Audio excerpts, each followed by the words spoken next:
Hello दोस्तों, स्वागत है आप सभी का अतुल्य आर्यस ऑनलाइन क्लासेस में। दोस्तों, रीट एसएसटी के आज के लेक्चर के अंदर हम बात करने वाले हैं मध्यकालीन सामाजिक और आर्थिक दशा के विषय में।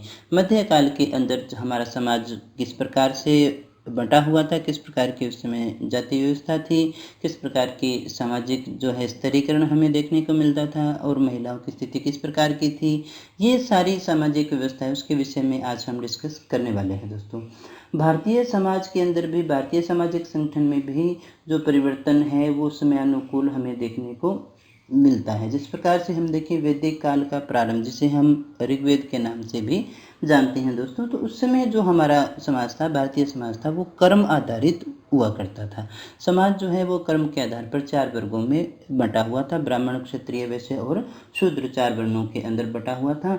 अब उत्तर वैदिक काल आते आते इस वर्ण व्यवस्था में परिवर्तन होना स्टार्ट हो गया और ये जो हमारी वर्ण व्यवस्था कर्म आधारित थी वो कर्म के स्थान पर कौन सी हो गई, जन्म आधारित हो गई। और धीरे धीरे इस जन्म आधारित जो हमारी वर्ण व्यवस्था थी इसने जाति व्यवस्था का रूप ले लिया और न केवल वर्ण व्यवस्था जाति व्यवस्था में परिवर्तित हुई, बल्कि आगे से आगे ये जाति व्यवस्था थी जो और ज़्यादा कठोर होते चली गई। मध्यकाल आते आते तो इसमें और भी दृढ़ता आ चुकी थी। दोस्तों, जातियों की बहुलता जो है इस समय का एक सामाजिक जीवन का महत्वपूर्ण लक्षण अपने मान करके चलते हैं।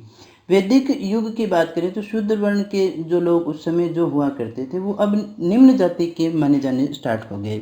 शूद्र थे उस समय, लेकिन अब वो सारी की सारी जातियाँ कौन सी हो गई, निम्न जातियाँ हो गई।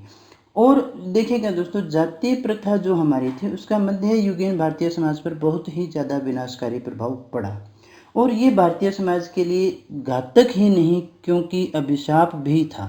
ये न केवल भारतीय समाज के लिए हमारी जो उस समय की जाति व्यवस्था थी घातक सिद्ध हुई, बल्कि एक अभिशाप बन करके हमारे सामने आती है। जाति प्रथा होने के कारण ही जो पूर्व मध्य काल था, जब हमारे ऊपर विदेशी मुस्लिम आक्रांताओं ने आक्रमण किया, तो विभिन्न जो भारतीय सामाजिक संगठन थे, सामाजिक वर्ग थे, उनके कारण राजनीतिक सहयोग और एकता नहीं बन पाई। क्योंकि उस काल में जो था सुरक्षा का जिम्मा केवल क्षत्रियों पर हुआ करता था, केवल क्षत्रिय लोग ही थे जो युद्ध किया करते थे। इसलिए समाज के जो अन्य वर्ग थे उनके अंदर राष्ट्रीय भावना का उदय नहीं हो पाया दोस्तों। और जाति प्रथा के कारण जो उस समय के वैश्य और शूद्र जो थे वो निम्न वर्ग में आ चुके थे, उनके अंदर विद्याध्ययन करने की जो अनुमति उन्हें नहीं थी और न ही वो इस कारण से युद्ध कला में भी निपुण हो पाते थे दोस्तों। तो कुछ हाथों के अंदर ही जो है हमारी राष्ट्रीय भावना जो है वो केंद्रित होकर के रह गई थी दोस्तों। और ये जो कमज़ोर व्यक्ति थे, इन्होंने अगर इनमें क्षमताएं होती थी तो भी इन्हें व्यक्त करने के अवसर इनको नहीं मिल पाते थे दोस्तों। शूद्रों का जो स्थान है वो बहुत ही ज़्यादा निम्न हुआ करता था। यहाँ तक कि शूद्रों के साथ में अछूत व्यवहार भी किया जाता था दोस्तों। और उस समय जब इस्लामी जो संस्कृति यहाँ आई तो उस समय उसके अंदर इस तरह की सामाजिक व्यवस्था नहीं थी, स्तरीकरण उस समय यहाँ देखने को नहीं मिलता था। तो इसलिए एक देश के एक बड़े वर्ग ने, एक बड़ी संख्या ने जो है इस्लाम धर्म को स्वीकार करना शुरू कर दिया और साथ ही साथ जो उस समय के कट्टर मुस्लिम शासक थे उन्होंने भी ज़बरदस्ती धर्म परिवर्तन भी करवाए दोस्तों। इसके कारण जो भारत की जो मूल सामाजिक व्यवस्था थी वो क्षीण क्षीण होनी स्टार्ट हो गई, वो उस प्रकार की व्यवस्था अब नहीं रह गई थी दोस्तों। और हम ऐसा भी कह सकते हैं कि इस जाति व्यवस्था के कारण ही, इस जाति प्रथा के कारण ही हिंदुओं में सहयोग और एकता का भाव कभी नहीं हो पाया, एकता स्थापित नहीं हो पाई। इसलिए मुस्लिम प्रशासन उन पर यातनाएं भी देता था, इतने अत्याचार भी किया करता था, उसके बाद भी हिंदू जो प्रजा थी वो प्रशासन के दोष के विरुद्ध आवाज़ उठाने की कोशिश भी नहीं कर पाती है दोस्तों। 8वीं और 12वीं जो शताब्दी का टाइम है वो हमारे लिए सामाजिक और आर्थिक परिवर्तनों की दृष्टि से सबसे ज़्यादा महत्वपूर्ण माना जाता है। 8वीं से 12वीं शताब्दी का समय। इस समय देखिए क्या हुआ, सबसे इम्पोर्टेंट जो अपने मान करके चलते हैं, सामंतवाद का उदय होता है दोस्तों। ये न केवल सामाजिक बल्कि आर्थिक और सामाजिक दोनों क्षेत्रों की एक महत्वपूर्ण घटना मानी जाती है।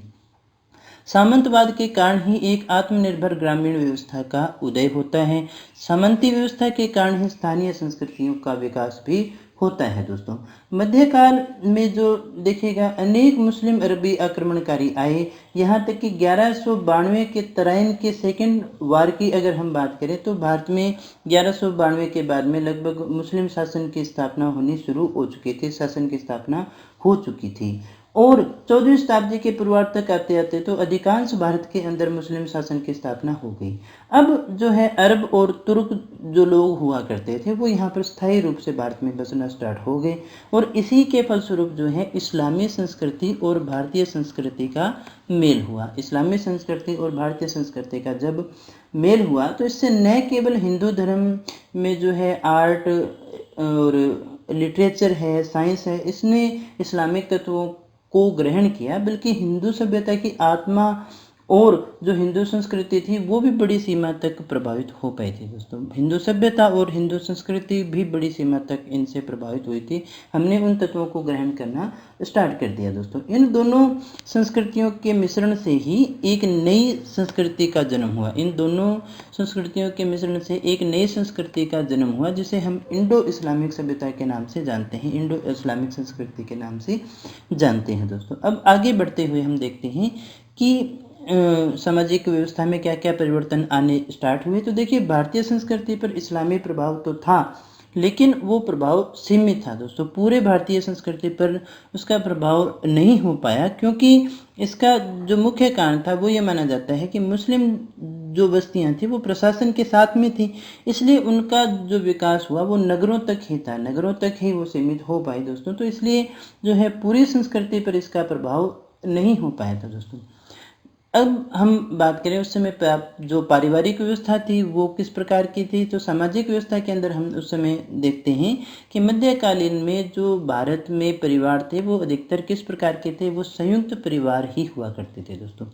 परिवार की आर्थिक और सामाजिक जिम्मेदारियां जो थी वो संयुक्त रूप से ही निर्वाहित की जाती थी। घर का सबसे जो वयोवृद्ध पुरुष होता था, यानी सबसे बड़ा जो आयु के अंदर हुआ करता था, वही परिवार का मुखिया हुआ करता था।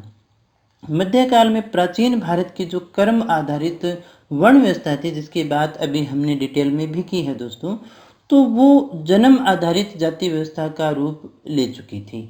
यानी जो कर्म आधारित वर्ण व्यवस्था हमारी जो पीछे से चली हुई आ रही थी वो इस समय आकर के जाति व्यवस्था का रूप ले लेती है और उसमें दृढ़ता भी आ जाती है, और इसने जो है बहुत कठोर रूप इस समय ले लिया था। दोस्तों जातियों के अंदर भी कई उपजातियां बनी और इसलिए जातियों का भी विभाजन होना शुरू हो गया, और इस जाति विभाजन के अंदर स्थानीयता की भी भूमिका बहुत ज़्यादा इम्पोर्टेंट थी। दोस्तों जैसे ही इस समय विदेशी आक्रमणकारी आए, मध्यकाल के अंदर जो विदेशी आक्रमणकारी आए, इनमें इस्लाम धर्म के अनुयायियों का बहुत ज़्यादा संख्या में होना भी एक कारण रहा, जिसके कारण यहाँ पर मिश्रित जातियों की उत्पत्ति हुई।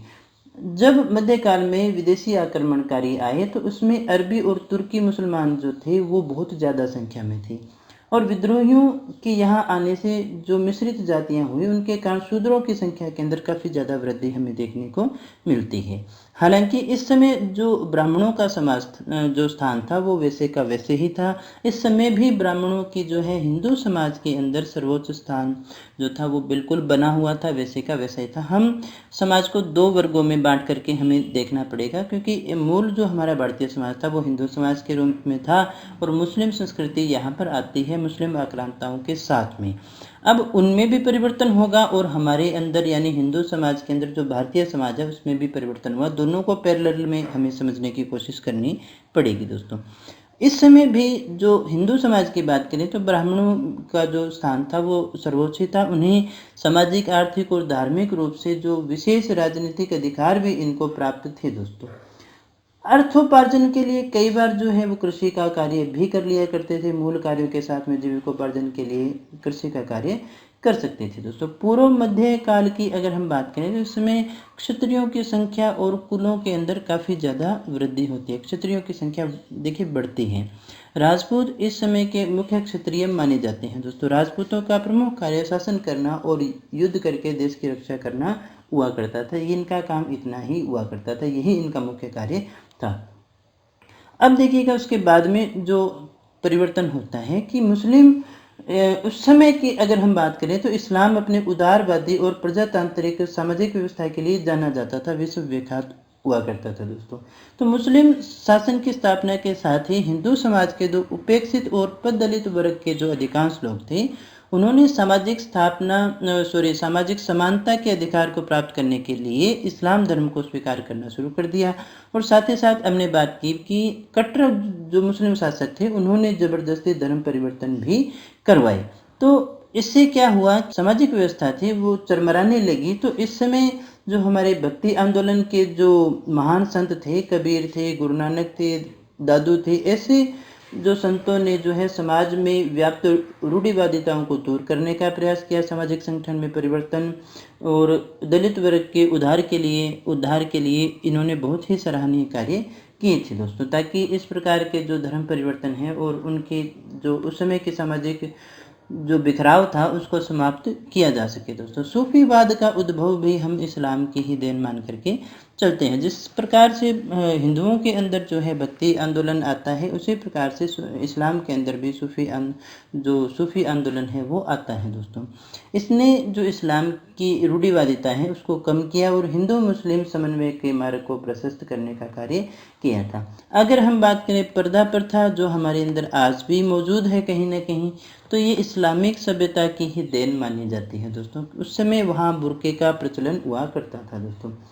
और देखिए बाल विवाह का जो प्रचलन है वो भी हम इस्लामी प्रभाव की ही देन मान करके चलते हैं, क्योंकि तुर्क जब आए थे तो उनके अपहरण के भय से हिंदू जो लोग हुआ करते थे वो कम उम्र के अंदर ही लड़कियों की शादी किया करते थे, जिसके कारण जो है बाल विवाह का प्रचलन हमें देखने को मिलता है।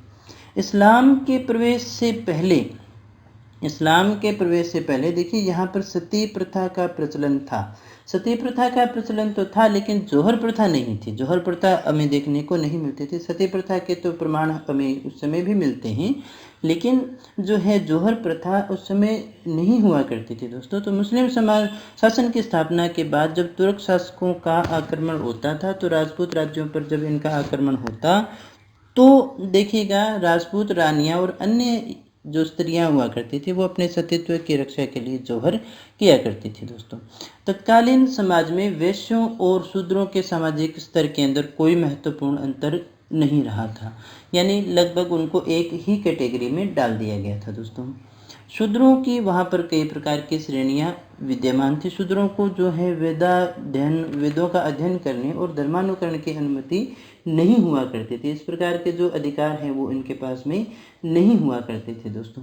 न केवल देखिएगा, अगर आप इसको देखें ना, खाली हिंदू से न जोड़े, मुस्लिम समाज को भी अगर आप देखेंगे तो वहाँ भी दो प्रकार के वर्ग मौजूद थे दोस्तों। एक तो देखिए विदेशी मुसलमान हुआ करता था और एक भारतीय मुसलमान था।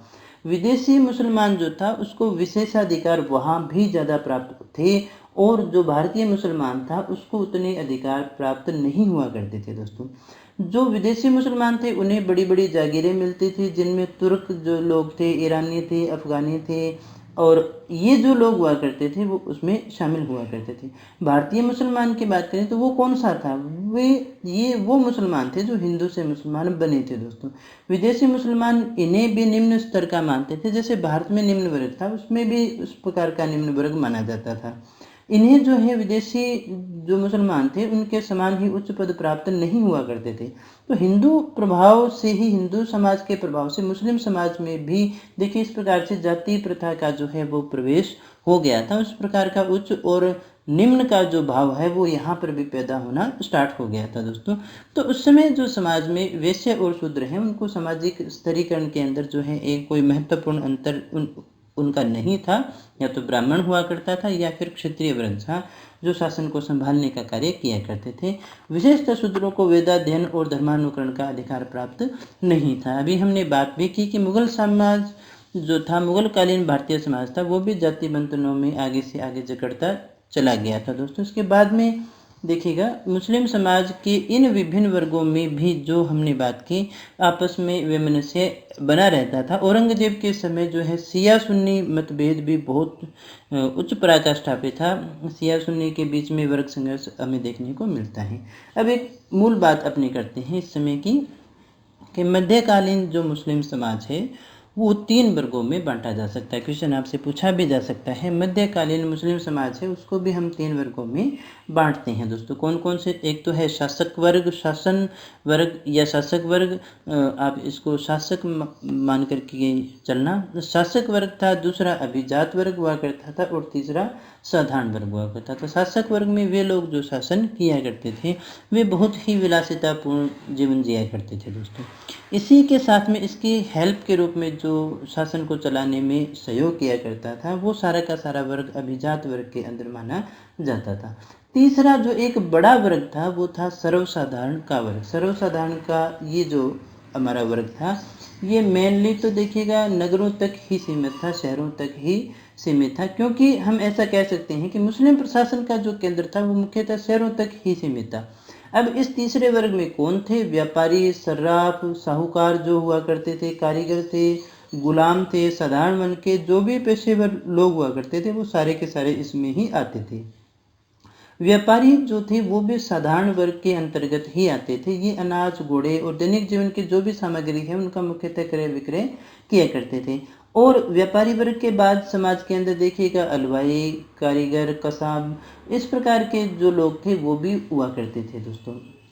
तो यहाँ देखिएगा अगर आपसे पूछा जाए मुस्लिम समाज को हम कितने वर्गों में बांटते हैं उस समय के, तो वो 3 वर्ग आते हैं। शासक वर्ग, अभिजात वर्ग और साधारण वर्ग आता है दोस्तों। उसके बाद में देखिएगा अगर हम बात करें कि मध्यकाल के अंदर दास प्रथा विद्यमान थी या नहीं थी, तो मध्यकाल के अंदर दास प्रथा विद्यमान थी। मुस्लिम शासन के समय ये और ज़्यादा विकसित हुई और न केवल विकसित हुई बल्कि आगे बढ़कर के व्यक्तिगत संपत्ति और प्रतिष्ठा का प्रतीक भी बन गई थी दोस्तों। ये एक संपत्ति ही मानी जाती थी, इनकी खरीद फरोख्त हुआ करती थी और जो बड़े लोग हैं वो अपने यहाँ गुलामों को रखते थे, दासों को रखते थे और जिसके पास में जितने ज़्यादा दास हुआ करते थे वो दासों की संख्या ही प्रतिष्ठा का प्रतीक बन चुकी थी दोस्तों। तो दासों की स्थिति जो इस समय थी वो सबसे ज़्यादा खराब थी। सबसे ज़्यादा निम्न स्थिति की अगर हम बात करें तो वो दासों की ही हुआ करती थी। फिरोज शाह तुगलक ने तो दासों के लिए एक अलग डिपार्टमेंट भी बनाया था जिसे दीवाने बंदगान अपने कहा करते हैं दोस्तों। भारत में गुलामों को 2 समूह में बांटा जा सकता है। भारत में गुलाम जो थे वो 2 प्रकार के हुआ करते थे। एक तो वो जिन्हें खुले बाजार में खरीदा गया हो, एक वो जो पहले से युद्धबंदी थे लेकिन बाद में वो क्या बन गए? गुलाम बन गए थे दोस्तों। तो 2 प्रकार के गुलामों के समूह हमारे यहाँ पर थे। और फिरोज शाह के समय देखिएगा गुलामों की संख्या काफ़ी ज़्यादा थी। महिला गुलामी भी उस समय थी, महिला गुलाम भी थी जिनको 2 समूह में बांटा जाता था। एक तो घरेलू कार्यों के लिए हुआ करती थी, दूसरी भोग विलास और मनोरंजन के लिए भी हुआ करती थी। दास रखने की जो प्रथा थी वो मुस्लिम समाज के प्रत्येक प्रतिष्ठित परिवार में हमें देखने को मिलती थी।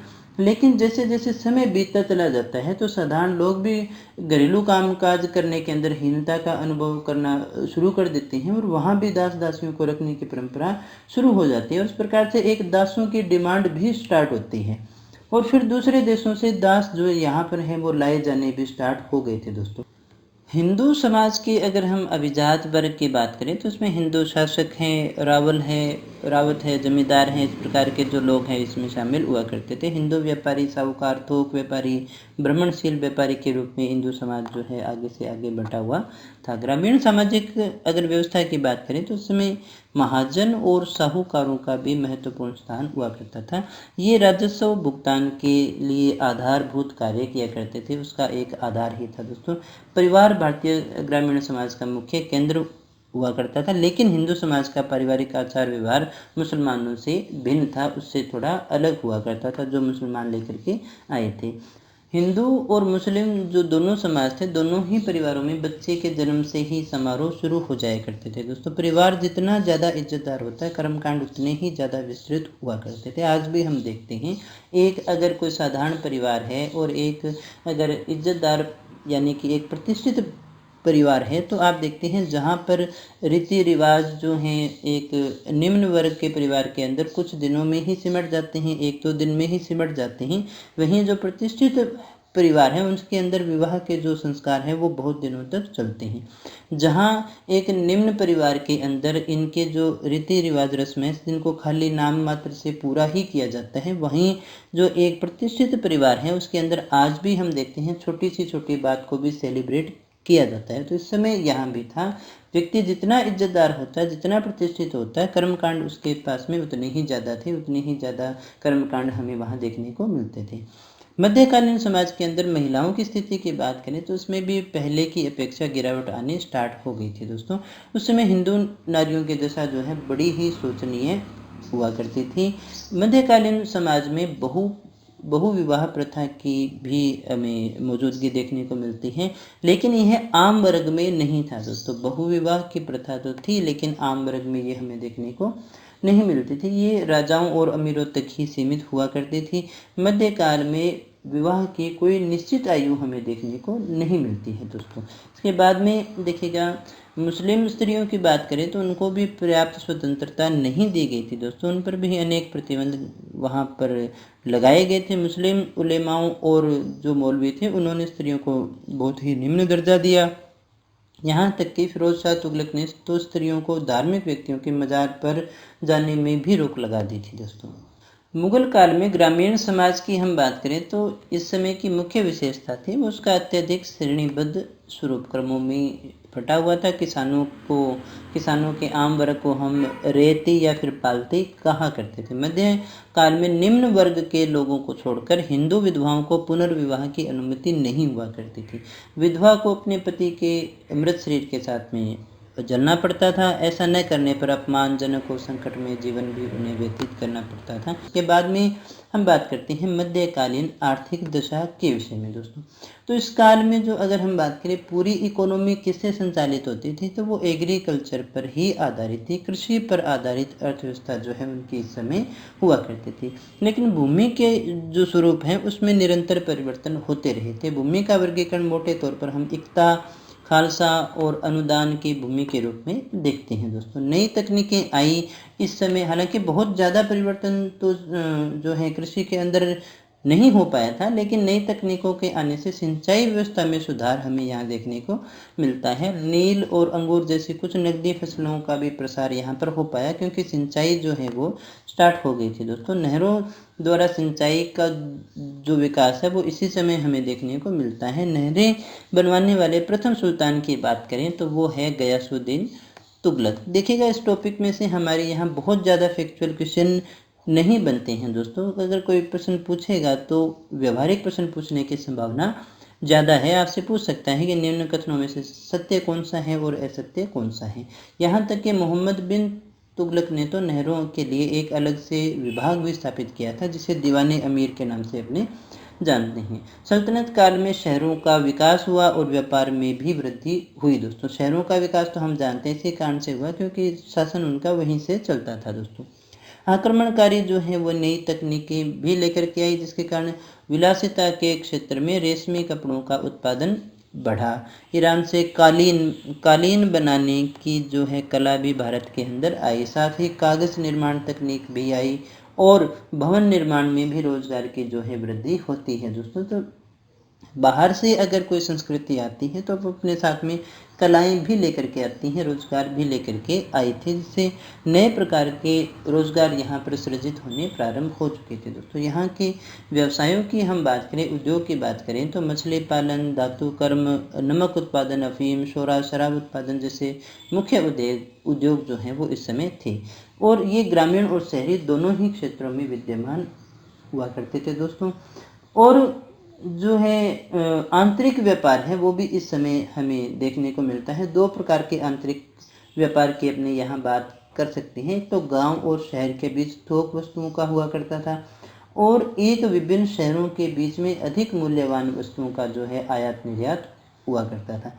गांव और शहर के बीच में जो ज़रूरत की चीज़ें हैं वो पहुंचती थी, जिसके इसमें कम दूरी का जो व्यापार है वो हुआ करता था। दूसरा शहरों से शहरों के बीच में हम देख रहे हैं शहरों में कौन रहते थे, शासक वर्ग रहते थे, तो शहरों से शहरों के बीच में जो व्यापार हुआ करता था वो अधिक अधिक मूल्यवान वस्तुओं का और शिल्प का जो उत्पादन था उनका व्यापार होना स्वाभाविक था दोस्तों। इसके बाद में देखिएगा बंगाल और गुजरात जो हैं वो इस समय भी देखिए आयात निर्यात दोनों ही थे। तो बंगाल और गुजरात जो है वो सूती वस्त्र निर्माण और निर्यात के लिए बहुत ज़्यादा प्रसिद्ध था, आज भी है दोस्तों।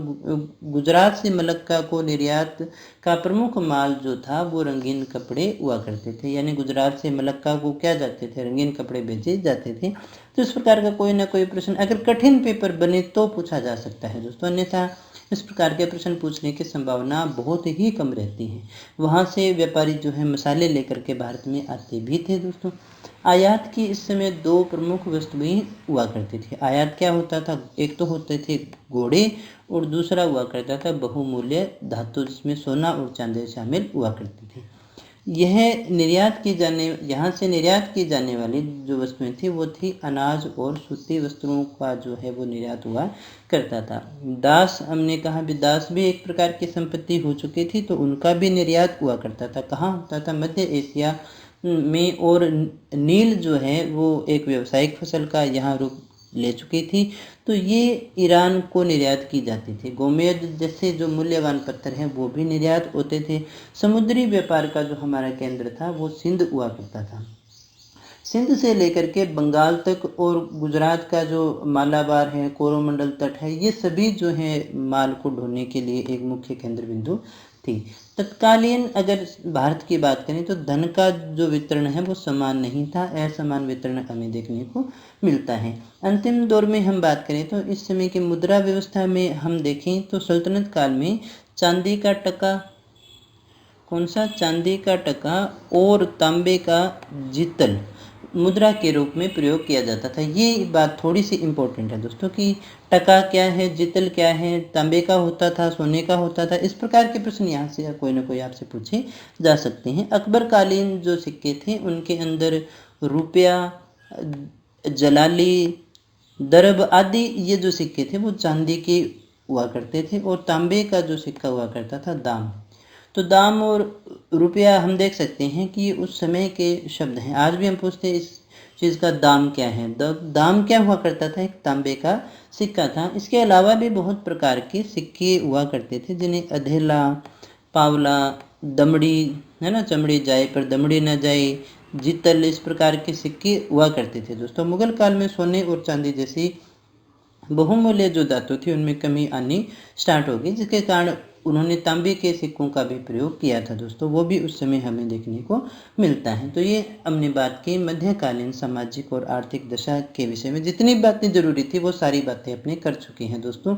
अगले लेक्चर के अंदर हम बात करेंगे मध्यकालीन सांस्कृतिक दशा के विषय में। और अगर आप टेस्ट सीरीज को ज्वाइन करना चाहते हैं, जो कि सामाजिक की एक फ्री टेस्ट सीरीज जो है हमारे एंड्रॉयड एप्लीकेशन पर उपलब्ध है, और भी रेगुलर टेस्ट सीरीज वहां पर है, तो आप हमारी एंड्रॉयड एप्लीकेशन को डाउनलोड करके हमारी टेस्ट सीरीज से जुड़ सकते हैं दोस्तों। और हमेशा की तरह इस क्लास के जो PDF है वो आपको हमारी टेलीग्राम चैनल या फिर हमारी ऑफिशियल जो वेबसाइट है atulyaryas.in, वहाँ पर आपको मिल जाएगा, वहाँ से आप डाउनलोड कर सकते हैं दोस्तों। अगर आपको क्लास अच्छी लगी हो, आपने कुछ सीखा हो, तो लाइक कर देना, दोस्तों के साथ में शेयर कर देना दोस्तों, क्योंकि हमारी मेहनत डिपेंड करती है आपके लाइक और शेयर्स पर।